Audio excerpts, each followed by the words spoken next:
eu vou dar um jeito, que eu agora vou para Portugal, ficar um tempinho, arrumar as minhas coisinhas, e eu vou me reencontrar contigo. E vieram para aqui. Mas a mulher dele morava aqui em Chapecó? Morava aqui em Chapecó. O senhor lembra o nome dela ou não? Edith. Ela era de Chapecó, Chapecó, ele conheceu ela em Florianópolis. Em Florianópolis da praia. E veio... Aí eles se despediram, ele voltou a Portugal, veio passar as férias dele, né? E aí então, ela com saudade e tal, ela decidiu, eu vou. E quando chegou ao aeroporto de Curitiba, teve um cara, que sempre aquele cara bem inoportuno, né?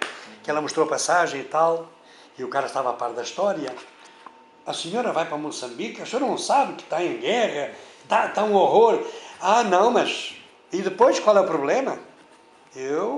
A pessoa que eu amo está lá, e eu vou ao encontro dela. Ah, a senhora não deve falar bem da Cuca. A senhora vai para o cenário da guerra. Ela era professora também, esteve lá ainda um tempo como professora, fez um curso de equivalência, de adaptação à língua portuguesa, ainda esteve lá um tempão. Depois, então, houve aquele interregno, e ele veio para Chapecó. E você não imagina a coincidência depois. Então, nós nos desencontramos em 73, 74, nós nos desencontramos. E não é que 20 anos. E o Agostinho fazia sucesso em Moçambique? Estava fazendo um sucesso extraordinário, ele estava expondo na Rodésia, expôs assim na África do Sul, sim. Eu acompanhei a carreira dele, escrevia sobre ele também. E aí a gente se desencontrou. E não é que depois de viajar por tanto lugar, vir para o Brasil, morar em São Paulo, Curitiba, chego aqui em 1990, a Chapecó, e vou-me apresentar como jornalista do Diário da Manhã, ao editor-chefe, o Sr. João Vieda. E quando eu começo a falar, ele olha para mim e me diz assim, escuta, você é do litoral? Não, eu sou de Portugal. De Portugal.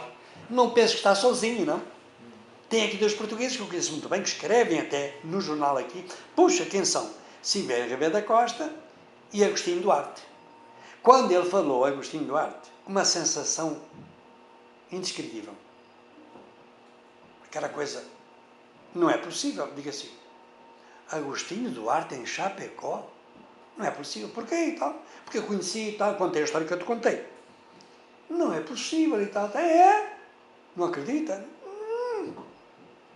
Ele era diretor na época da Escola de Artes de Chapecó, que era no Calçadão. Aí eu fui lá e tal, em 3 tentativas ele não estava. Estava em reunião, estava não sei o que mais e tal. Aí nos reencontramos. Tá? E então mantivemos a nossa amizade, juntamente com a amizade com o Silvério Ribeiro da Costa, português também como eu, e a gente se manteve assim sempre, fazendo parcerias, projetos, participando de muita coisa. Fizemos grandes parcerias com o SESC, fizemos um ciclo de palestras sobre a colonização açoriana no sul de Santa Catarina, fizemos, o que é que nós fizemos mais? E fizemos uma série de coisas sobre cultura em Chapecó. Aí depois veio a ideia de fazer o 3 em 1, este livro aqui fantástico, Amassos Literários Mais que Reverentes, é a minha participação como prosador. Poemas líricos e outros poemas, a parte poética de Silvério da Costa. E aqui no meio, já tiveste a oportunidade de ver, há uma mini apresentação e a transcrição de alguns dos seus quadros. Tá? Porque a tendência pictória de Agostinho Duarte era África, mulheres, paisagens, animais, tá? Mas mais, ele se debruçava mais nas mulheres africanas, tá? Então... E sobre assim, a infância, a juventude, o que o senhor poderia nos contar sobre o Agostinho? Não, o Agostinho teve a sua infância em Portugal, ele né? Nasceu onde?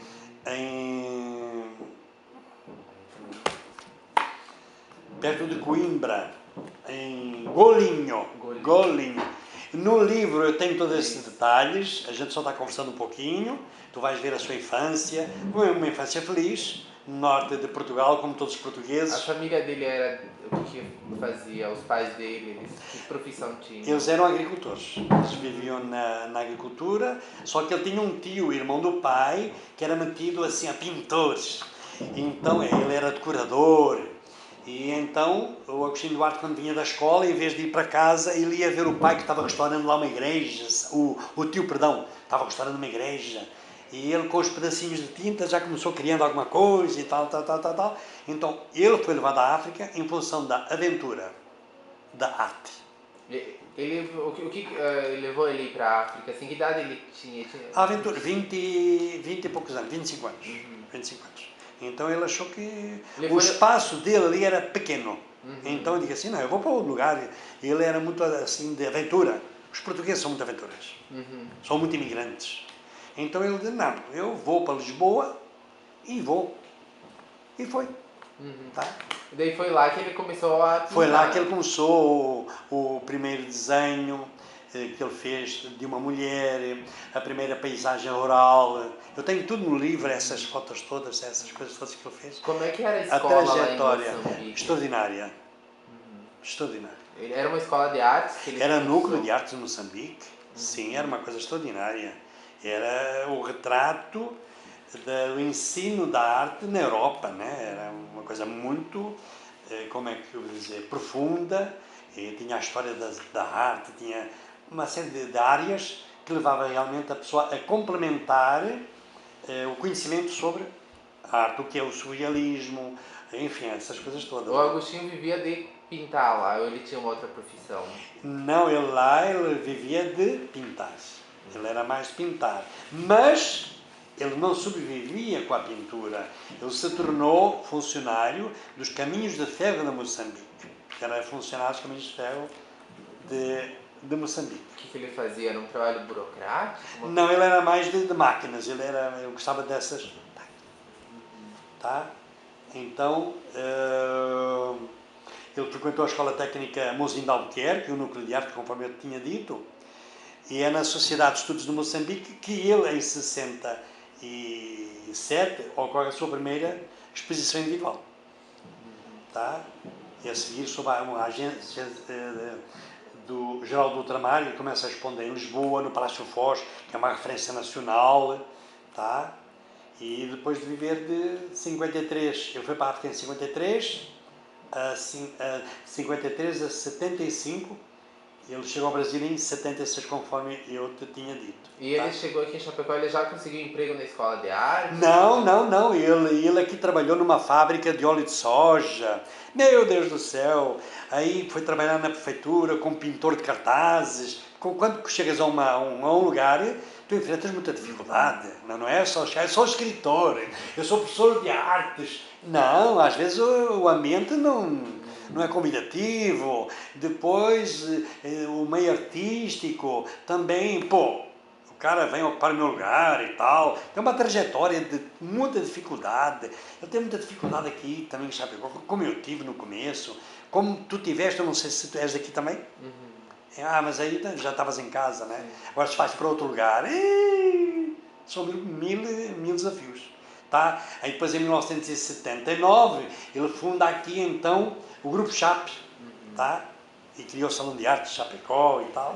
Mas ele chegou aqui já tentando vender os quadros? Sim, ele vinha com essa ideia. E ajudado pela esposa, ele fez a primeira exposição aqui em Chapecó também, tá? Eu descrevo tudo isso naquele livro que eu estou te falando, né?